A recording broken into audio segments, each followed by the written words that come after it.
We live. Sweet. Let's go. We live on YouTube's? Let's go. What?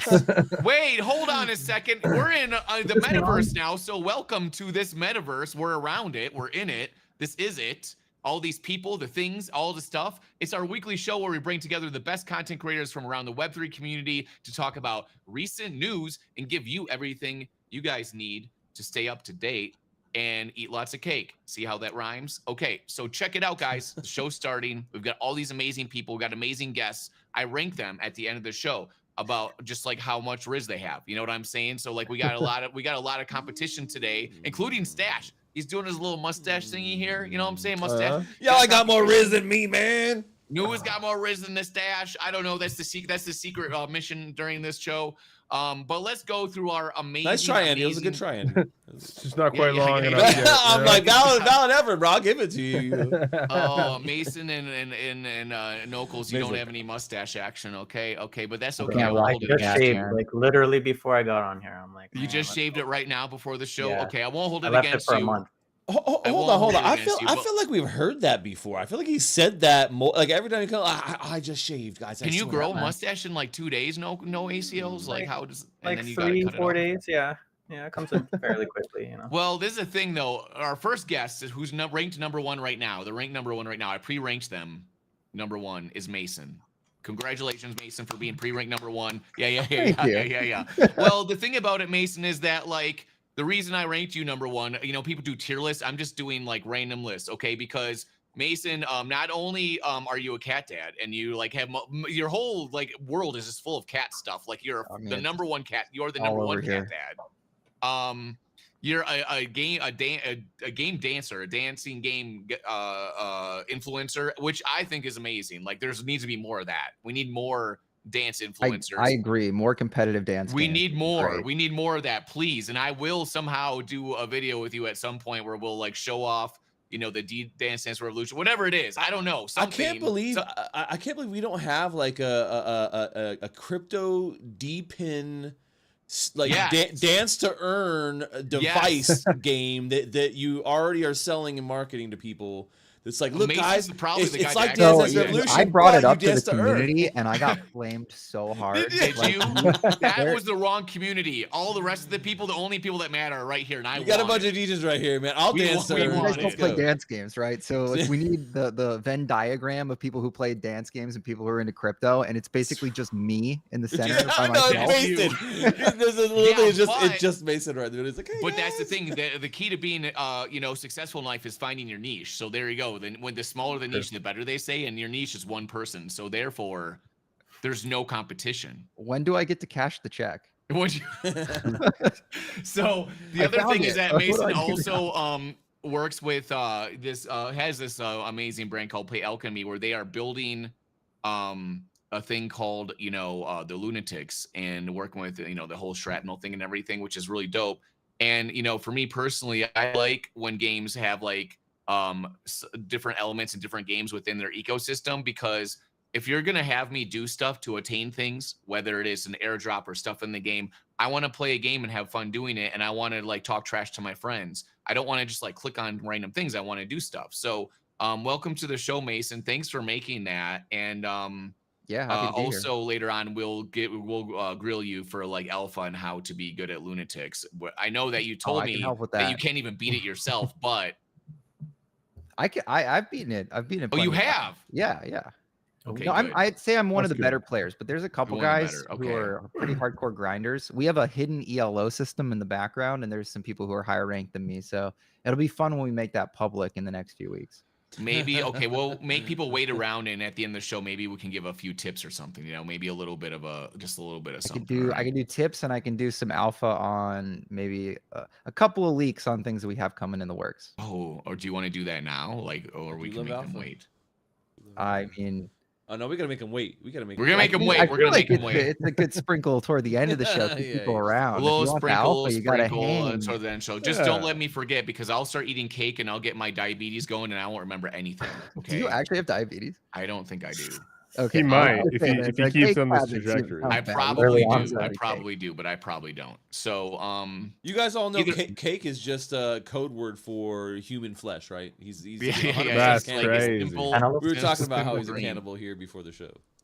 Got it. I thought it was for Coke, but it's my bad. It's actually dude, it's code word for many things that I cannot say publicly.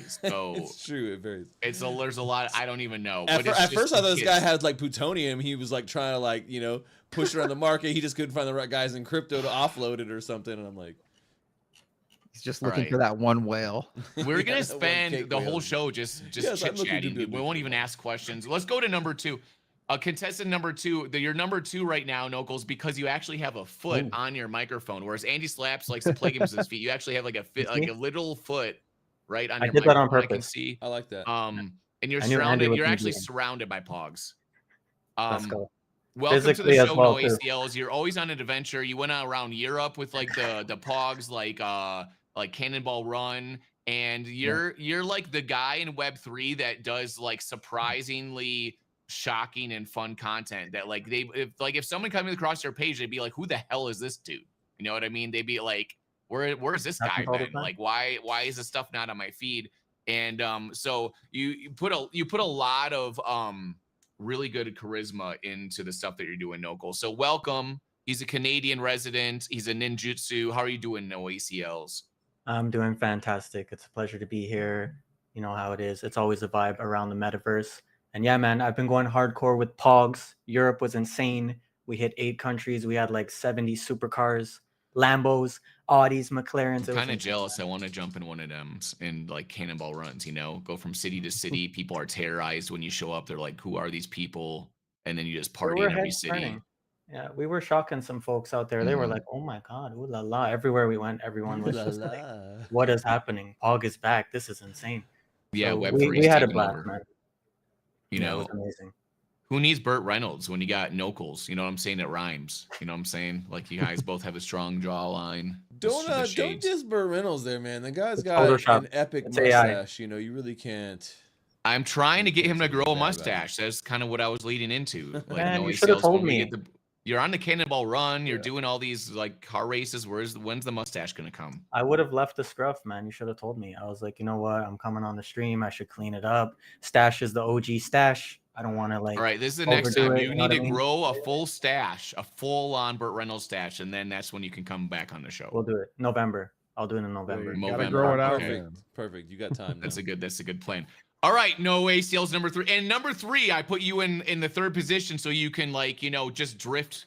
You can catch that drift right behind him. You know what I'm saying? Like Andy likes to like come out of the shadows and just like it's like shake and bake. You know what I'm saying? He likes to come out of the closet. I was like, no, he likes to come out of the closet. Come out of the shadow. You know what I mean? Like Andy Slaps is like shake and bake. You know what I mean? Like you're right behind No ACLs, you're right behind Mason, and then you just hit the slingshot right there. You know what I mean? Like when you put your 100%. Foot on the old shift. Wait. Okay, so wait. If Andy, are you shake or you bake? And then whichever one you are, who's the other one? That's a good question. I probably more bake. Yeah, he's the bake. All right, yeah. The bake. Who's shake? Who the bake is? That's a good question. Gotta have a shake. I don't know. Bro. It might be me. I might be the one shaking, and then like I basically I'm behind Nokels and Mason, and I just jam you guys and smash into you, and then you use the my air drift like behind me, and you slingshot right around them like that. So you're basically just a tool, is what you're saying? Yeah, that's what shake and bake is. I know it really is. That's exactly what it is. I know. I say it's not a tool. I say it's an enhancer. It enhances the flavor, Doug. Yeah, and at the end of the movie, in the Talladega Nights, Shake is the one that gets the hot wife in the big mansion. Okay, so there you go. Now learn your lessons and from this show. Okay, sometimes you gotta help someone else first, and then you get helped. Okay. You know what I'm saying? We shake and bake. Okay, so this is the thing, you guys. You probably know who Andy Slaps is because he's like all over the place helping people with gaming. And Andy, you're an esports caster, content creator, and all this stuff. You're a Twitch partner. I'm reading like literally your like little bio thing here, right? That I like send out to people. You love games. This thing though, this is what you said. I love games and help make them better. And that, if anybody out there wants to know how to write a motherfucking bio, that's a bio right there. That's a bio. Keep it short and sweet. I love games and I help make them better because you do, Andy. You go in, You help them. You do community stuff. You're giving feedback on the game. Like, you're busting your butt, especially with Shrapnel and these different games, to really give good feedback and help people. Like, you're operating on, like, you know, a NOS right now, if we're talking about like cars, you know what I mean? Like, you've released 2 levels of NOS. And so how do you feel about that? Like, how are you feeling right now with the state of gaming? Because you're just like, it feels like you're turning and burning. I'm very happy thus far. It's been really cool to kind of go from, I've done a little bit of everything in the space. You know, I tried to go pro in a lot of games, almost got signed, didn't quite hack it, so I went more to content creation. That was going pretty good, but you know, just like the same in Web3, how games end up failing or succeeding. Same thing in Web2. So I had a couple really fun games die on me, so my viewership went down. And I've just always been open, tried to, I wanted to get into consulting in some way because I had all this experience and I loved optimizing systems and just making things easier and more fun for people. And then just, you know, through the snowball effect, it's been really cool, especially here in Web3, having access to all these cool founders and other creators and projects. So I've kind of like gone through all the different kind of side quests and paths, and now I get to have a lot of fun working alongside games and like helping them improve, because it's amazing to me how many games have so much money but they have no idea what an actual fun game looks like. No idea. What is this phenomenon? What is this phenomenon? I don't know. Maybe, like, you know, they spent so much time making money as a venture capitalist, so they didn't play any games. Fun, which, you know, I respect it. But then you got to hire someone who has a vision, who has the experience to make a good product, which I think we are finally turning the curve, you know, like a little bit on, because they're like the past few years, it's been like horrible games, rug pulls, shady founders selling out the mints for the game, then not supporting it. Like, it's been a little bit of a nightmare, but now we're starting to see a little bit of sunshine. The market doing horrible, but the games that can survive the dry spell, I think will be here to stay for a very long time. Now, Andy, I think the market's kind of just doing the same thing it always does. It's just that we had this big adrenaline boost of like all these games releasing and VC stuff coming in, and we're all excited about it. But we know that things they adjust a little bit, they change. But the thing is that the things that don't change, things that are consistent, are these people that are here in the show right now, KOLs, people building stuff, people like making things happen, right? The people that are like bringing all of it together. And I say that like people like you guys, people that are like all my friends, just like, you know, I'm going to rizz you up a little bit. And they're the people that like keep it going. And regardless, you know what I mean? Like, just all you need to do, just throw them some funding and things happen. It's just beautiful. It's amazing. So now we've gone around the panelists. Let's go to CryptoStache. If you guys don't know CryptoStache, you're on his channel right now. It's a channel on YouTube and on Twitter Spaces at the same time. We're the only ones that have this technology to do all these things at once. No one else can do it, all because of the GIA and all the special intelligence going on. Stache, how are you doing? Thanks. Your stash is looking good today. It's looking good. Thank you, brother. You might be the #1 stash in gaming right now, just period. I mean, you might have accelerated you know, yourself. I always knew that I was the #1 mustache in all of gaming. Recent events probably solidly put me at the top now. Yeah. I don't know. I mean, that's just how I see it. It's just kind of, I think that's slightly true. Let's take a vote. No thumbs up. Yeah, thumbs up. I don't think it's sideways. You're unsure. I think he's probably #1 right now. I mean, we'll talk a little bit about that situation, but really more of the focus of like crypto and NFT, like, you know, crypto and gaming, how that kind of works in there versus other things. But we'll jump into that. But man, you know, Andy, you made a pretty good segue there, kind of talking about, you know, games and not every game making it. Man, dude, when you start to see markets like right now, I feel like it starts to make some people nervous. Well, that's the first question, Stash. You're such a good all you guys are such good hosts, character, whatever, personalities, like transitions, hosting, all these skills.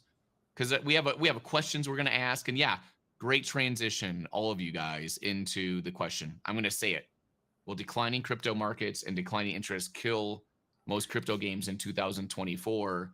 And Mason, let's go to you first. You are actually part of the whole like Shrapnel ecosystem, and you can see when a game like Shrapnel comes out and they're super hot and they're like everyone's talking about them and they're all over the place at conferences doing cool stuff. I think they're smart enough to know that everything's not always going to be groovy all the time. Like you need to keep building value. And so you did that with like Lunatics, and it's really cool to have that added like functionality there. And what do you think's going to happen with this market? Do you think that the games that are not really actively like preparing and building out, because not just up, not just one vertical, but building out a little bit, are they going to make it? Yeah, I think it's going to be a different story for each of the companies, and everybody has like a different starting point that they're coming from. Some have raised a lot of capital, and for them, a 3-month downturn is nothing, right? If you have runway set aside for the next 4 years of your project, and a lot of games take at least 4 years to build. Some of them, I'm also big in the parallel ecosystem, so I've seen what those guys have been doing for a while now. They've been building since 2021, and you can already see, their clients out, they have a game, they're releasing their second set, but they will tell you internally and publicly that the client has a ton of work to go, right? So that's just the client. That's not even the game and balancing the cards and everything else. And then there's like the economy side of the game as well. When you start incorporating Web3, you have so many more things to work on. So I do think a lot of these companies, they have large runways, and what happens in the market over the next month or two is kind of irrelevant to them. But then you have other games that are a little bit more economy focused and smaller teams, and they've been struggling for a while throughout the entire bear market. And this pump has maybe given them a little bit of life, but then it just got sucked right back out of them. And a lot of those are going to go under. So I think it's a mixed bag, and you have to pick and choose your ecosystems carefully. Look at how much VC capital did they raise? How much did they raise from their mint? Are they producing anything? Like if they've been around since 2021 and they haven't produced anything, because then I wouldn't expect anything from them soon. If they raised recently, there's still a chance that they're going to make it for a while. But it's really hard to say like across the entire ecosystem what's going to happen. I think it's just going to kind of be what happens in gaming. Like what Andy said, I think was super true. A lot of games in Web 2 also, like 99% of games just don't make it. Even ones that do Kickstarter campaigns and raise a bunch of capital, they release a product that's really subpar and they just kind of fizzle out real quickly. So that's my take. I know it's not like a yes or no answer, but I think that some of the games are absolutely going to make it. Yeah, it's a good thing to think about this, because we think about Web3 as sometimes in this little capsule, but like like on like Xbox, you got Xbox Game Pass, and all of a sudden you just got these free games. Like there's tons of games, and some of them look really cool. Are all those games profitable and continuing to build and make it? Like I don't know. Like there is way more video games out there than most people can even like understand, that you just never heard about, you never see. And so that's another element of Web3, where it's like, the statistics are not every game's going to make it, but you can't just say like, oh, all the Web3 games are just terrible, and Web2 games are all great. You know what I mean? It's kind of like there's lots of Web2 games out there that are like, might look great, but they don't do much. And also, if you look at the reviews on the games in Web2, they're always like a 2 out of 5 star. They're like, this game was supposed to be the greatest and it's trash. And like you just see like everyone just being like refund, right? So there is two sides to those stories. All right.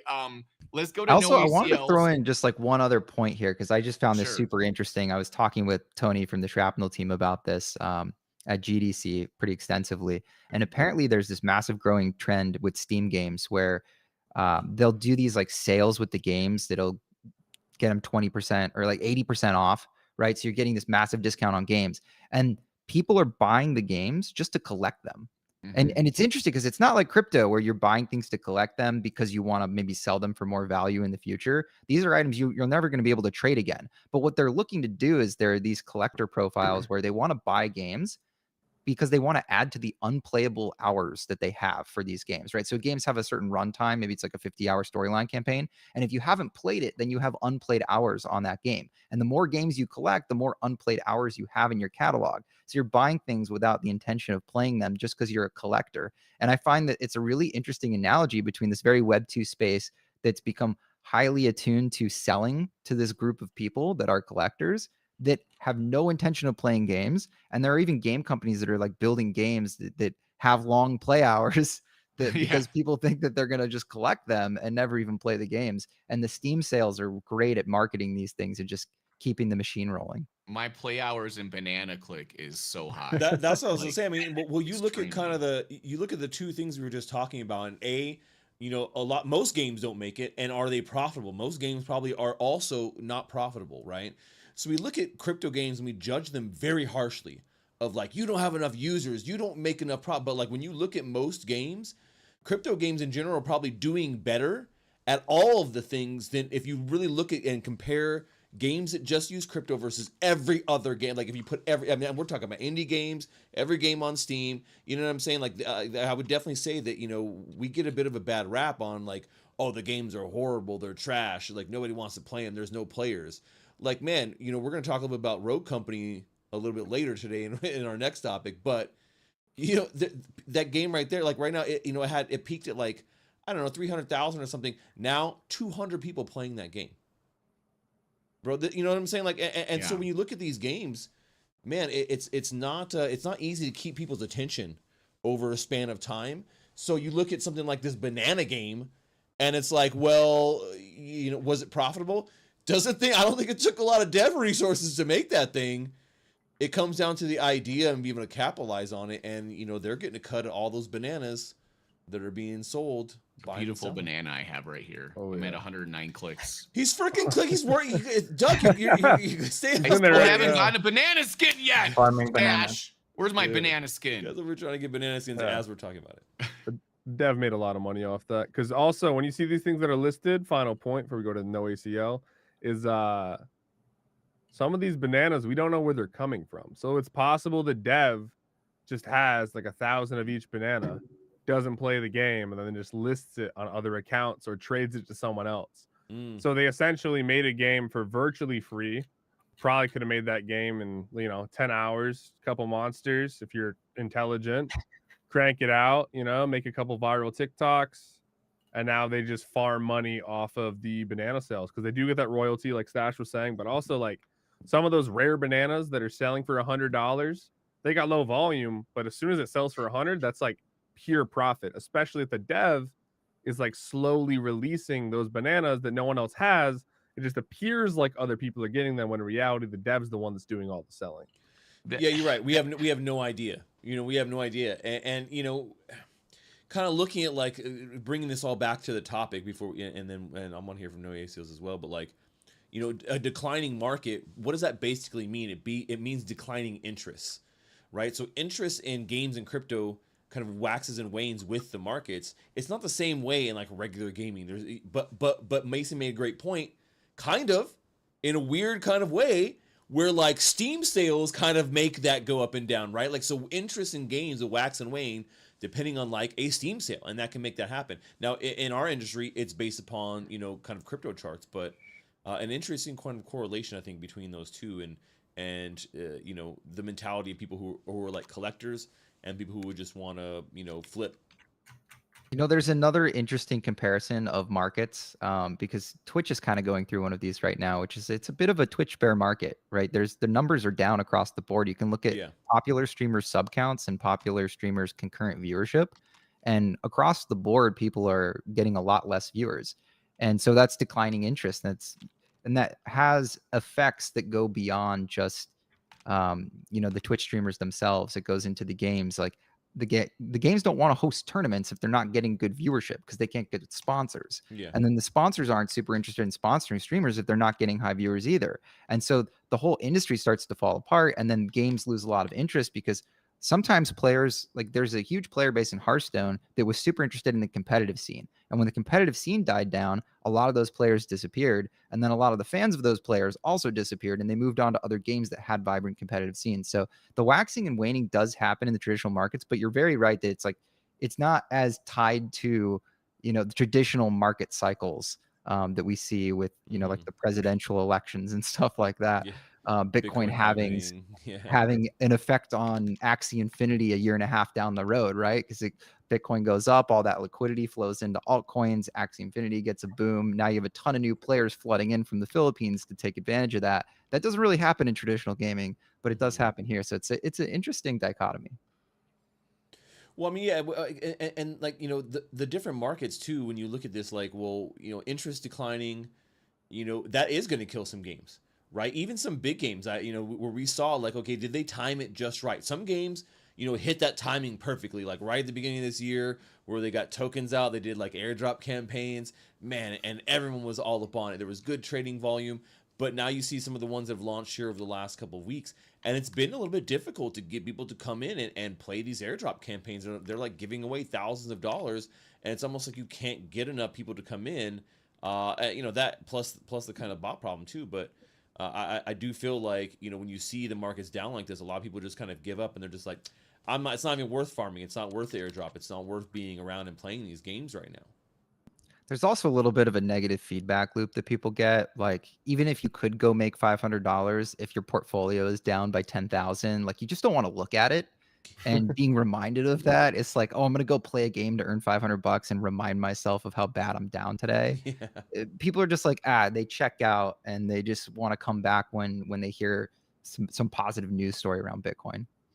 Yeah. That's true, but then you have the people that are just like, going for the airdrops and just getting in there grinding. You know what I mean? They're like taking that opportunity. People are in the chat right now, and they're like, oh, everyone thinks about the sentiment that gaming sentiment and interest in monies is down. And really, I think, I just typed this, that like, yes, the market kind of adjusted a little bit. We have a little bit of that happening, but other than that, I don't think there's a whole lot of things to have doom and gloom about at all, really. You know what I mean? Like, it's really like relative to the market, if you consider what you just said, Mason, with like how games already have most of their investment and runway in theory, that like, stuff like that doesn't really matter so much, but it will affect people that are kind of like in their emotions a bit of like, I'm going to go and climb a mountain today, or, wash my feet instead of like going to, play the games or whatever, do the crypto things. Like, let's go. Hold on, guys. We all do that. Whatever it is. Or maybe they're just like, they're folding their blankets. I don't know, man. Like, people, you have to live your whole life. You got to do all your things. You watch your feet. That's, that's no ACLs. Let's go to you. You were just in Europe. You were just hanging around with the cannonball runs and stuff. What was it like over there? What's been your experience with people, and also in the POG community, which is like a kind of a diverse thing that stretches across many IPs? Yeah, man. Honestly, don't even get me like started on that experience. It was like the experience of a lifetime. Like doing 8 countries in 8 days. Like, it was literally a mission. And Europe is such a beautiful place. Like, we went cross country. We started in London. We went through France. Like, we went into Belgium, parts of Germany, like coming into Luxembourg. We went into Italy. We went into Monaco. We hit the Swiss Alps as well, like coming out of Italy. So it was an absolutely insane adventure. And we had like 70 supercars, and they all had like the POG branding. There were tons of other partners out there as well. And Jacob & Co was one of them. But it was a really cool event. I can't give away too much alpha. You got to tune into the podcast. We're back tomorrow, actually. How did you pull a Doug hype and just turn the question into a promo for POGs? That's what I do. Oh, you took my move. You asked me. You wanted to know how. No, but I wanted you to know that. I also want to know the alpha of what your ears on the street. What are the people around you? What are the sentiment around you for like Web3 gaming? Like, you know what I mean? So, like, specifically. Yeah, I can give you the alpha on the streets, man. Like, a brand like POG, it makes sense to people, right? Like, just gaming in generally, keeping people's attention is hard. Even if you have content, even if you have tournaments, events, collabs, whatever, like we're moving into this phase of interoperability. That's cool as well, but it will only keep you like locked in for so long. You need more, right? What else do you have to your ecosystem, right? Like, do you have entertainment? Is there animations? Is there, something else? Do you have a physical product? Like you mentioned, Parallel has a physical product, right? They got cards tied to their game. POG, physical product. So like, the more you have going on for your ecosystem, the more chance you have to hold the attention when the market changes, right? But across Europe, like talking to people, like reminding them about POG, everybody, like they think it makes sense. Like, it just clicked, right? Like, my go-to was like, we're bringing Blockbuster to the internet. Anything you buy digitally, you'll be able to trade them freely with players on the marketplace, and then, transfer that value off the platform and so on, right? So we simplify the explanation. Look, and everybody's hype about it, man. They want to own things, right? Here, I have POGs too. The show's sponsored by POGs now. Okay, so yeah. I follow the things. I have all the sense, man. football. Like, people understand, but I'll slam you right now. I'll play. But also there is a game. There is actually a game. POGS has an actual game where you can play the POGS and do the things and stuff, right? So, but that's an example of something where they're like spreading themselves this way, right? Not just like this way and stuff, which is really cool.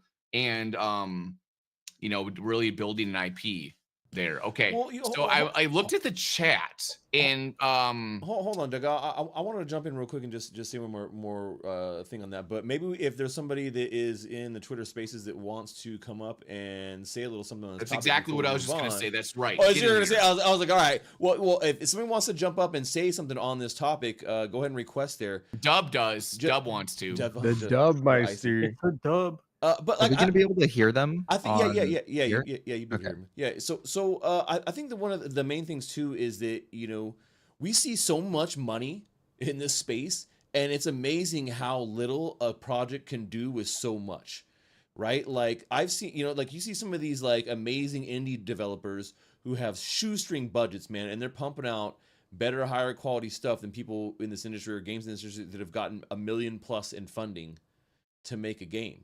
And it's just amazing that we can, you know, someone could come up with the banana game and somehow find a way to get that out there and get people to click on it. But then, but crypto games that are almost exactly the same, bad, and you know, like no money going into it, like enough to like make it something interesting and fun enough. Bad to want crypto, people to do bad. It. Yeah. I mean, well, it's fine because it's Web 2 banana clicker, Web 3 banana clicker, bad. Wasted all the money. But that'll be $20 million. FBI. It'll be $20 million to make the Web 3 version of the banana clicker game. Look, man, Izzo's not even in Web 3. Don't even worry about it. So, all right, yes, that's really good points. Somebody from the audience like request to come up here. Dub, I'm looking at you. There's Crimson. We got Crimson Caravan Company in there. Who's our buddy? We got Mount Dojo down there. So you guys can request in the Twitter space, and we'll be able to hear you on the YouTube broadcast. It's this beautiful. We have this technology. It's crazy. I know. You guys are like, what? How does that work? I don't know. Unicorns and rainbows and stuff. That's how it works. It's just amazing. Does anybody there want to chime in? If they don't, I'm going to question number 2. I have a docket. I have a very strict format we're running here. You got bullet points. I have bullet points that I created. All right. I wrote them down. And I sent everybody on this panel links to random ass tweets about it that are hilarious. Okay. They probably didn't even read them. It's fine. Doesn't matter. They're geniuses. Okay. So let's get to question number 2. Everybody in the Twitter space, listen up. All right. Think about this. Turn your brain on. Wait. Dub decided he wanted to jump in now. Oh, see. Now, wait till the last second. It was like, ding, ding. It was like he was like, nah, you know, I'll just wait here until it's like either like they're gonna move on, then I'll jump in. All right, hey, let's get Dub up. Yo, what's He's up, in Dub? Europe right now. Dub. Oh, let me see. He invited. Let me invite him. What's up, lads? Oh, Good to see this freaking space, bro. I can't believe the people you put together for this one, dude. This is awesome. Yeah, because most of the people on the panel work with you, Dub. I know. Like, I was like, what can I do to just like make Dub happy? We're just like, hey, like, let's find Dub's best friends and put them all on a fucking panel together. I love it. Even though I should have been the first thought in Andy's mind for the shake and bake. Hey, you put me on the spot, man. I will say, and for that intro, a lot of the I guess like the crypto connections kind of came through Dub. We met playing a Web 2 game, the finals. Like I had already kind of talked to Big Time a little bit before that, and I played some Dead Drop, and I was like open to crypto. Dub and I became friends, and like then he just like started showing me all these games, and now he's part of the main reason I'm. No, shake and bake you. He did it. Let's go. Well, hey, Doug, Dub, what do you think about this? What do you think about, you know, the markets right now? And do you feel like this is something that could kill a lot of interest in a lot of crypto games this year because of we're not seeing the big bull run the whole time? Yeah, dude, send it lower, bro. Like we can go lower. I know we can. You know, it sucks. It's really hard because the main core community members of all these projects are the ones that are hurting the most, and they're also supposed to be the evangelists of our space. And like, of course, no one's going to go and scream like, "Hey, I'm down to 80%. Why don't you come join now?" You know, you could go lower with me too. Which, you know, And like I just, of course, if there's any games that are suffering from that, my heart goes out for them. You know, I love playing a lot of the games. Like I think a lot about Kronos Worlds and Fan. You know, he's definitely an indie game that's like launching, literally just had a mint. You know, and the floor price is doing good. They're leading to the reveal, and I'm excited about it. So like I think there's still a lot of hope for indie games, and there are indie games doing stuff right now, regardless of like where the market's at. So, you know, just keep on trucking. And yeah, I just really, it's hard because I think games that have like 30 to 50 people on the roster right now and are suffering, that those are the ones that are going to be the hardest to see go, because, you know, they are so far along already as well. But so far I haven't really seen the signs of it. So like, I'm really hopeful that things will turn around. Yeah, hopefully we can just get to that next big pump, right? Like we've seen this time and time again in markets and in the cycles here. You know, if you go and compare it, it's very obvious. A lot of big 40 to even 50% corrections, right? As we're going through a whole bull market, and there's multiple of those as we go through, right? So you know, I think that I think you're right there, man. I think it's just I also made a tweet about it just now. Thanks, Dub. Thanks, Dub. Appreciate you, brother. Dub. It's a healthy pullback now. The shake and bake. I'm going to sleep to you guys, so I'll be dreaming of y'all. Oh, all right, buddy. Sweet dreams. Bye, Dub. That's fun. That's how that's how friendships are created and glorified. We learn about a little bit of history. I made a little tweet about it, the shake and bake dance and everything. Now it's official. Now it's official. It's super official. Everyone knows. One of the saddest things I think in Web3 that everyone here, I think, at least was aware of. I know CryptoStache was playing it. I don't know, Doug. Grand Saga, man. That thing dropped before. Like there wasn't even like a real bear. Was it bear?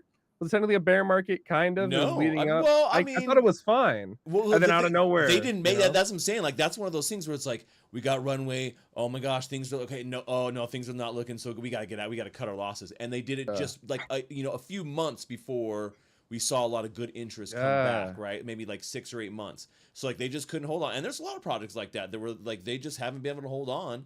And we'll see those, now too, where they really put a lot of their time and effort and their money into marketing things early this year, and maybe they just didn't hit the timing right. And that might be all that takes, man, to put a knife in it.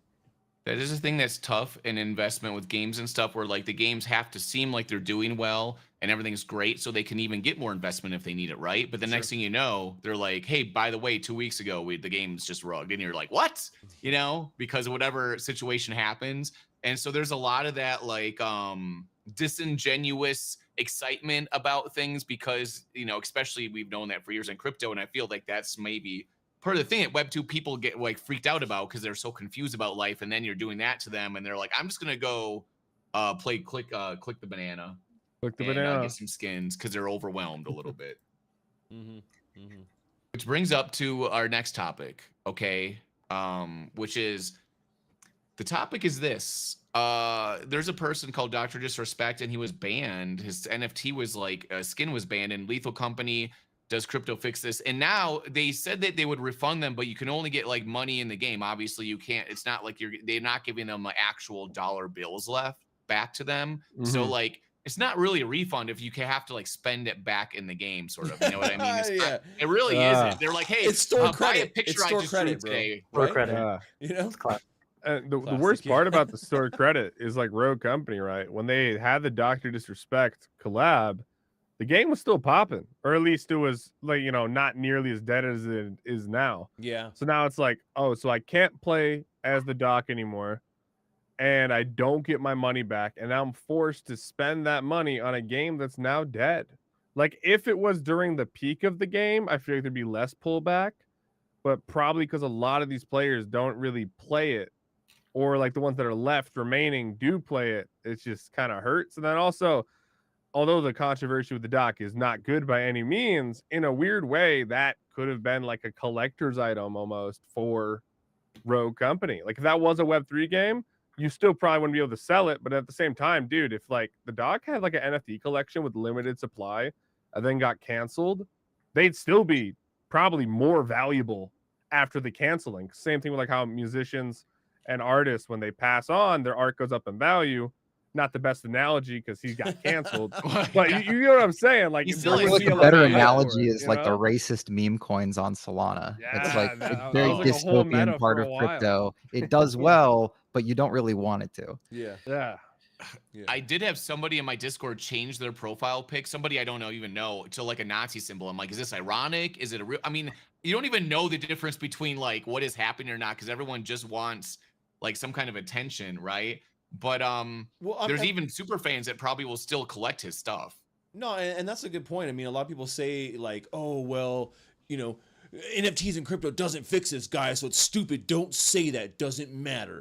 It doesn't, you know, because any game could just stop letting you use that skin or that NFT, and you would have no choice but to not be able to use it anymore. And it's a really popular criticism of Web3 games. No, and it's true, but people think that is the actual use case for NFTs in crypto in games, and they're wrong. It's not about like, oh, well, now that you own this asset, the game can never stop you from using it in game. You'll still own that NFT. They can't take it from you. So you can still have that as a receipt or as a memorabilia or whatever, a collector's item, whatever it may be. That at least is kind of nice. But that aside, the real power and value of having NFT technology in the case of skins or something like this is provable rarity, right? To know that this is an authentic item from this particular game or from this particular streamer or has this particular trait, and there are X amount of them, and there can only be 10,000 rare, you know, Dr. Disrespect vests or something, right? That is really the power.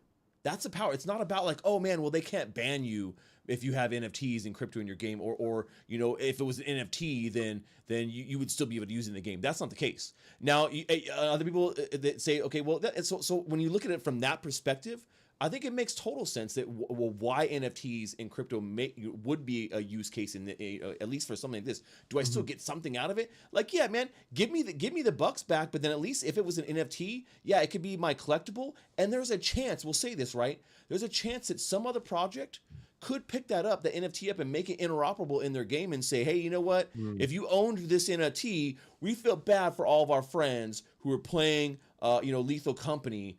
And you guys, if you guys own this old NFT, we'll actually give you this other item in our game that is like related in some weird way, or is like a gun with a mustache on it or something. You know what I'm saying? Like, it doesn't have to be Dr. Disrespect, but you know what I'm saying? So there's those at least, like, are they like, oh man, it's a great option, but it's better than what we have right now? Yeah, you can like vampire attack an ecosystem, right? So they make a decision that pisses a bunch of players off. Another game company steps in and says, hey, we're willing to step up where they're falling short. Come over to our game instead. And then you as a player feel like you have more options now. Whereas in this situation, you're still locked into their ecosystem. You're getting $40 of store credit in their game. No one can, you know, browse their database to say, hey, come over to our game and we want to reward all the people that bought this skin. So in that case, Web3 actually does have some value for the people who, you know, feel slighted by this.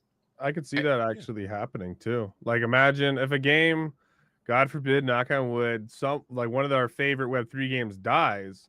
I could totally see Shrapnel being the king of collabs right now, in my opinion, with all, like, you know, they have the Alchemy collab, the Avalanche collab, Bodogos collab, etc. They could totally be like, hey, sorry, our friends, you know, sadly they're closing their doors or whatever, or they removed this item, but hey, we decided that everyone that holds this will get this exclusive one-of-one gun skin, operator, whatever. And it's interesting that both of you guys had the same point, because I was literally thinking that in my head. I was like, it would be cool if like one game dies, and then another game kind of like helps add value to it, or let's say the game was great, horrible timing in the market, the game dies, but like half of the team keeps developing, and then they relaunch with new investors, and then they let the people from the old game bring those, like, have assets in the new game.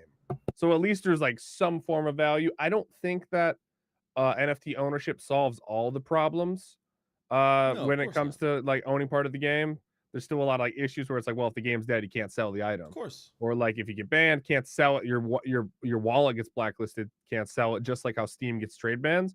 But I do like that one thing. Not a lot of people talk about that. It does open up the door for collaborations, but also like a GG go next. Let's try again in a better market, new dev team, new managers, etc., new funding, that sort of thing.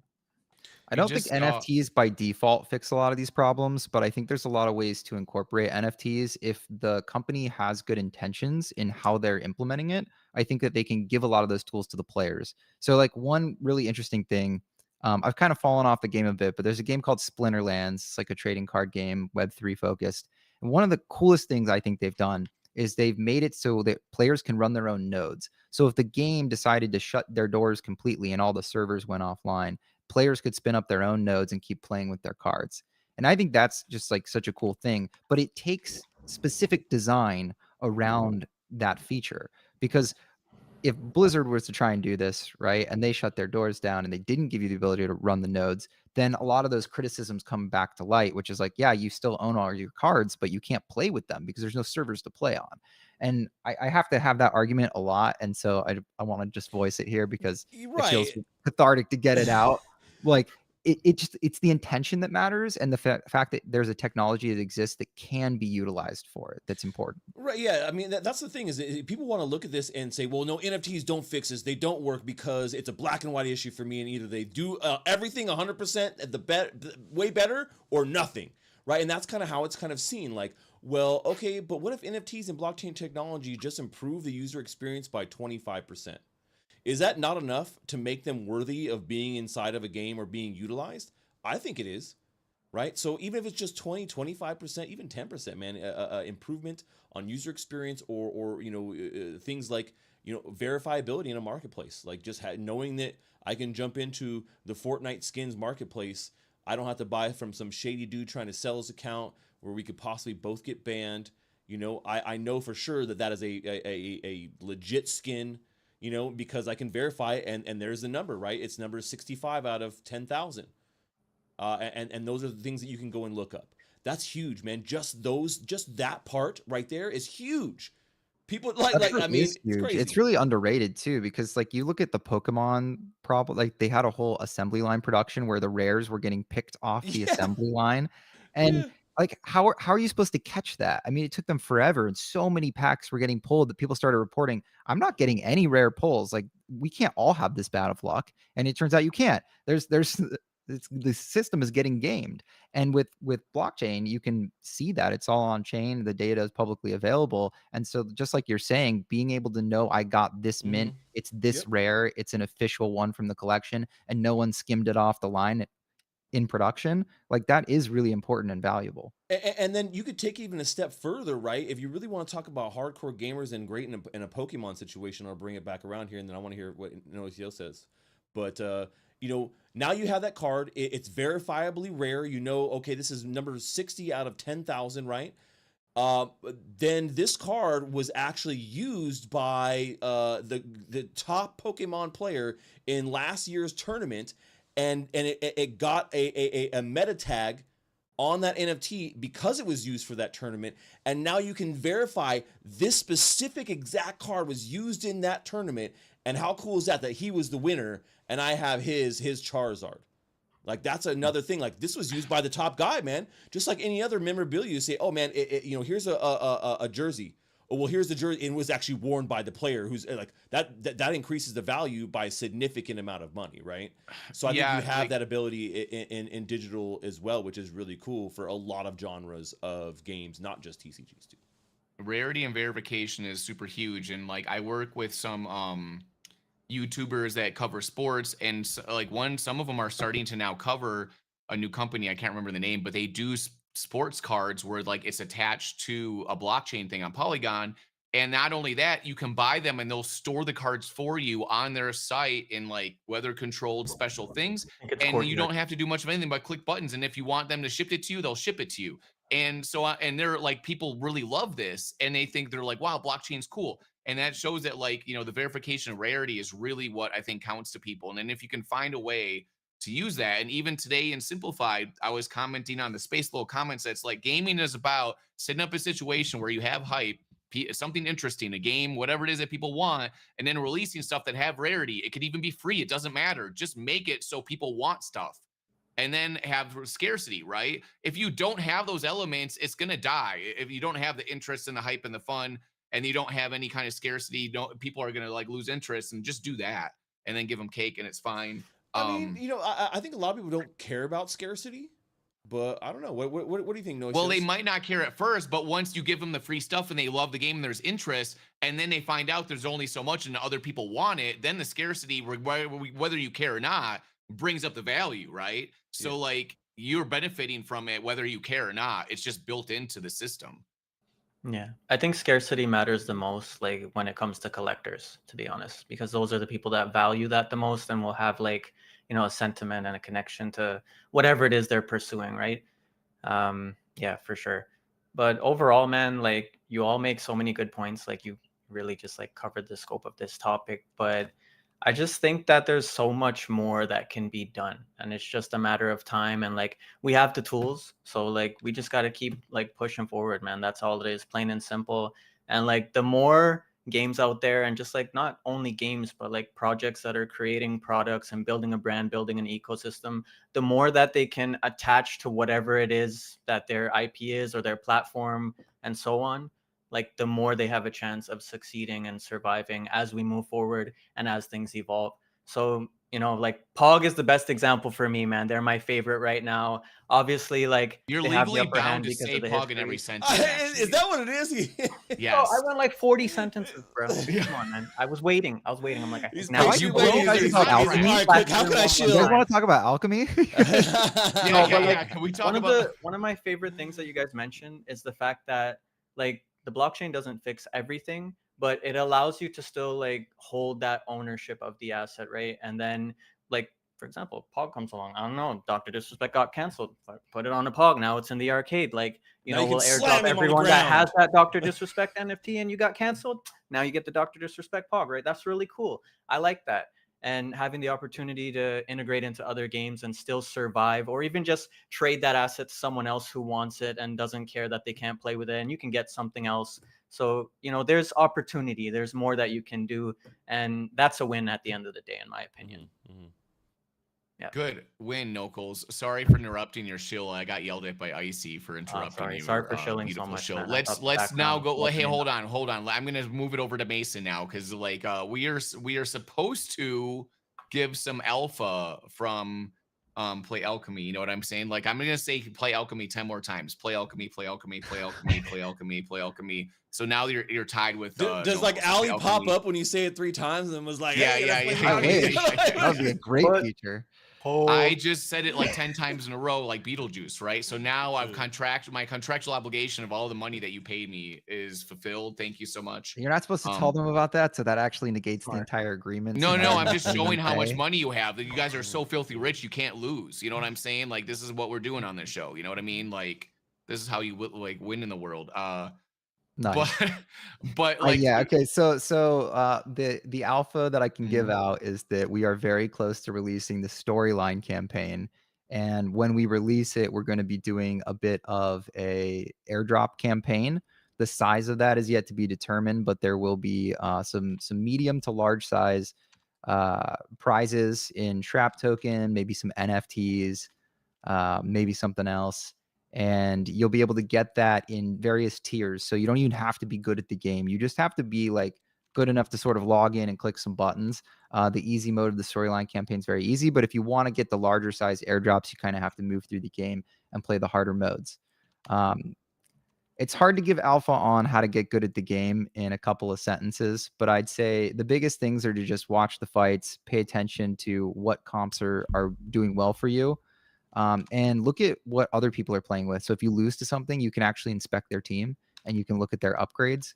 You can also go into the game is built in Discord, so you can use the Discord features here. So every game room that you're playing in is a thread, and you can go into other players' threads and actually view their gameplay. So you can see what the top players in the game are doing, look at their lineups, look at their compositions, and just kind of copy those, try to build toward them. I was just going to ask you that. How do I steal all of Icy's moves? Yeah, just go into the Discord, go to the Play Shrapnel channel. There's a little threads button at the top of Discord. You can scroll through, you can look at players' rooms. The most active threads go to the top, so you can see people who are currently playing. And yeah, I don't think it's going to be too hard to get a medium-sized airdrop from this campaign. I think it's a pretty underground game. We're just trying to get some exposure for it, and I know Shrapnel's going to throw some weight behind this one, so pretty excited to push that out, and it should be in the next week or two. Whoa, this is for hearing it first. That's the thing, is a lot of people like builds, right? And games will go like, oh, you know, Icy's running the Icy build and Mason's running the whatever build and I'm running the cake build, you know, different like builds of like your character setups, the power-ups, where you position people, and figuring that out is kind of fun. You can give alpha about it. So go find that out. That's what you have to do, is go find it. It's fun playing like games like that on my phone wherever I go. And then also being extremely frustrated at first and being like, dude, why am I always losing? Now I'm starting to win. And then everyone's getting, I'm sure people getting frustrated at me. They're sending me screenshots like, I just played you and lost. I think Tony actually sent me that. And I'm like, yeah, bro, I know what it was like to be you. And now I'm taking your stuff. Now I'm that's the thing with a lot of strategy games, is the learning curve is really high. So you have to sort of assimilate all this information all at once. And typically like what you're seeing is like hieroglyphics on a page, right? But then once you expose yourself to that for like 5 or 10 games, you start to kind of see the similarities between the gameplay loops. You start to learn what strategies are working because you've just tried enough things at that point. It's like, you know, throwing spaghetti at the wall and seeing what sticks. Eventually you start to understand why it's sticking and what works. And that's when the real game really opens up for you and you can actually play and have a good time. Yeah, invest a little bit of time into that. Andy, what is your thoughts on play Alchemy Lunatics? Play Alchemy Lunatics. I think it's actually very fun. I played it like when it first kind of launched. I've not been playing it as much recently. I've been watching my friends play it in Discord and looking at their strategies, and it does seem like the biggest, I guess, obstacle to overcome is there seems to be slight meta changes. Are you guys actively rebalancing the characters like week to week? Because I noticed that like some of my friends are saying that, oh, like this used to be really good, now it's not good anymore, and like they're ever having to evolve. And I feel like you guys are balancing it on the back end, but I can't fully confirm that. So we do balance changes on the back end, but we've published all of the changes in balance logs. So in both in our server and in the Shrapnel server in the Lunatics chat, you can see the change log of any balance changes that we make. And typically those are retroactive to the ghost teams as well. So it'll change sort of the composition of what you're fighting against when we make those changes. I've been trying to get it into somewhat of a steady state. I don't want the game to get stale, but I want there to be enough of a variety of strategies that players can use so you can kind of fit your play style. There's some more like aggressive ones that try to end the game in a lower amount of turns. And there's ones that try to really stall and then go for powerful end game moves. And I haven't made any changes in a couple weeks now. So hopefully if your friends have found strategies that they like, they can play with those for a while. And I do think the strategies will be different for the storyline mode versus the PvP modes. Mm-hmm. Sorry. That's cool. You're publishing updates. So everyone out there in the Twitter space, we should probably bring them up another are we gonna do another one, Stash, or bring in someone up to talk about this? I think it's lightning round time. Oh, we're going to the lightning round. Let's go. Ka-chow! Lightning round. All right, this is the question from the lightning round. Will the first big mainstream crypto game be mobile or a PC console game? Let's go to Andy Slaps first. PC/mobile. I don't think console has what it takes yet, because I mean, it's not there yet. Mobile is probably the most likely, but I mean, Shrapnel, Off the Grid, these types of games that are on Epic Games, you know, Moonray, if they pop off, I mean, you got mass adoption right there. As long as the game is good enough, easy. Mobile's most accessible. PC's most impactful. You got to pick one, man. You can't stride on the fence. You can't just be like, wait, it could be one or the other. I don't know. Of course it's going to be one or the other, asshole. Like, you got to pick one. You realize he did not answer the question, but he did shill games he works with. So that is given. You get it now. You're in first place now. I don't work with Off the Grid. They denied me like 3 times for that play test. But you did still just shake and bake. You're now in first place in the Riz contest. Okay, that was maximum Riz. How no one else here catches this stuff. I feel like PC. I'll go PC then. Big mainstream breakout. PC. Ooh, Icy says mobile is the most accessible, PC is the most impactful. Well, yeah, Icy, but you got to pick one. All right, you're going PC. Okay, let's go to NO-ACLs. All right, what do you think it's gonna be? Do you think it's gonna be mobile, or do you think it's gonna be a PC console, like large game? I think the first thing to go, like, you know, blowing up mainstream is going to be mobile 100%. It's going to be POG. It's going to be on mobile. Let's go. Dang it! And then PC is for hardcore gamers. That's when there's going to be some massive impact and like, shock folks when something really awesome like hits the market. Yeah. I feel like we got set up on that one again. We are just getting killed here tonight. I'm also going with mobile. Android, I think mobile's just what onboards the masses a lot these days. I think it fits really well for crypto. But I do think that we'll have a PC breakout as well. You think mobile I'm very first, skeptical though, on console. I think mobile over PC. Like if I'm picking one, it's mobile. But I do think we'll have one in both categories, and then console I'm like very uncertain of. Right. Do you think, Mason, that it's going to be the one that pops off is going to be a game that's obviously Web3, or do you think it's going to be a game where like it's a mobile game and they don't even have any clue it's Web3? I think there's going to be a way to play the game without the Web3 elements, but the Web3 elements will be tastefully integrated, not just like very hidden in the background. It'll be like, we see this like Fableborn, these other things. You can play the game without doing any Web3 stuff whatsoever, right? I think that's definitely how it's going to be. Like you can play the game without the Web3 stuff, but I think that it won't be like they just like it won't be like the game would have blown up without the Web3 entirely, or like the Web3 is irrelevant to the game, because I could see that happening too, where it's like, hey, we technically integrated some Web3 stuff, but the game is kind of the game. I think something like Parallel, where you can play the game without the NFTs, but if you want to do the earning, if you want to compete in the high level professional play, if you want to participate in the guilds and the sharing, like there's tasteful integrations all over that game. Technically, you could play it without the NFTs, but I think that it's still a Web3 forward game. That reminds me, like I work with Karate Combat and I'm always there talking to people on the ground, like the fighters, the people in the audience. And if it's, when it's not a Web3 centric event, like at a conference with tons of Web3 people, nobody there really gets to like Web3 crypto. I'm there with the fighters and people being like, they're like, there's an app, and they fought like 5 times in Karate Combat. They don't even know. There's an app? What, there's an app. And I'm like, yeah, and I show it to them, and I'm like, yeah, this is where your money's coming from, like the people betting on you.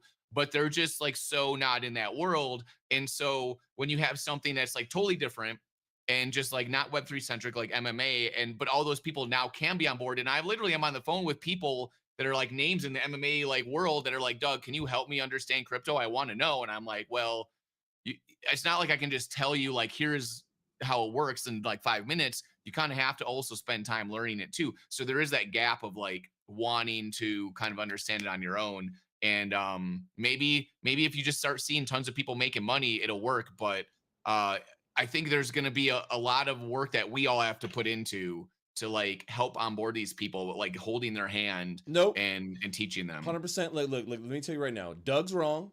Mason's wrong. NO-ACL's wrong. Andy Slaps. Also, all 3 of you guys are all wrong. I didn't say PC or mobile yet though. Okay, well, okay, look. Well, which okay, one? Which one is it? Mobile, it's still wrong. No, it's PC. Look, guys. Look, this is it. I'll tell you right now. This is a setup question. I already have the intel on exactly which game this is going to be. It is going to be a PC cross-play mobile, a PC and console play game. That is what's going to do it, man. I'm telling you. I know what it is. I've been playing the game. I knew you were going to say this. 100% confident it makes sense. that the game that I'm playing right now will be the breakout hit that incorporates crypto, that people will be taught, that everyone on Twitch will be playing when it launches. That will be massively just like everyone jumps. I'm telling you, man. All right, $5,000 says you're wrong, and Doug can be the third-party bag holder. All right, I'll hold it in a wallet. Yep, let's do it. I'm down. Off the grid. I put my money where the mouth is. But we have to have benchmarks of like what makes it a mainstream. But we need benchmarks. But I will gladly bet you that $5,000, sir. I'd say like let's go for benchmark, maybe number 1 on Twitch for a week, and I guess top 10 most played on Steam/Epic, something like that. Because I mean that's the thing. That's what I was saying. Like off the grid, I'm like. They don't like shove the Web3 in your face if that's what you're talking about. I don't even want to like talk about games specifically, I guess, but that was my big thing. Like that quote of mobile is most accessible, PC is most impactful, because like there is like a big scene, I guess, for like PUBG mobile streaming, but not really, right? Like normal PUBG on PC is what everyone watches. Kind of thing with Apex. I don't know, man. Those mobile categories, dude, like COD Mobile, like some of the mobile categories get a lot of views. They're definitely very, very good, but it always starts I've never seen like a mobile game break onto the scene that everyone is playing. It's either a crossplay. Yeah. Well, it's usually crossplay. Yeah. Usually mobile crossplay where you can do it constantly. Pokemon Go like started world peace. That's true. For a little bit, you know. Oh yeah. That was like there a are some cultural viral phenomenon games that have had an impact on mobile. Like yeah, 100%. I think it'd just be harder for Web3 with you know, Apple and stuff. Alerts. That's an alert, guys. Siren alert. Did you hear that? That's an alert. I think that must be time. It's all over. This place is gonna self-destruct in 16.9 seconds. All right. So you gotta run. Read this message right now. Read the microfilm. It's been a great time having everybody on the show today, and shout out to all the people in the Twitter spaces, all the people that left comments and stuff. Feel free to leave comments on the space about what your favorite Web3 games are and any answers to these questions too. And on the next show, we can bring you up and have you answer some questions. Thanks to our rankings as we're leaving now is Andy ended up at #1 because he secretly started a sort of shill without us knowing about it. NO ACLs and Mason are tied for second place because you both said POGS and Alchemy like on the show equally amount. Like, I mean, I kind of I don't think it was equal. He got me beat on POG. But yeah, I was on. So I get bottom. I get bottom 9 2. yards, bro. I got the background. I got the POG man. Stash is in third place because he didn't chill enough. I chilled nothing, so I get the lowest tier. That's how we go in crypto. All I did was try to give alpha. That's just how it goes here, baby. You know what I'm saying? Like, we're only about grifting and chilling here. So thanks for everybody coming on the show, though. I'll see you next Monday, same time and place, 7 p.m. Eastern, 7 p.m. Pacific time. And if you're somewhere else in the world, don't go to sleep. Watch the show. We'll see you guys next time. Over and out from the GIA. Bye.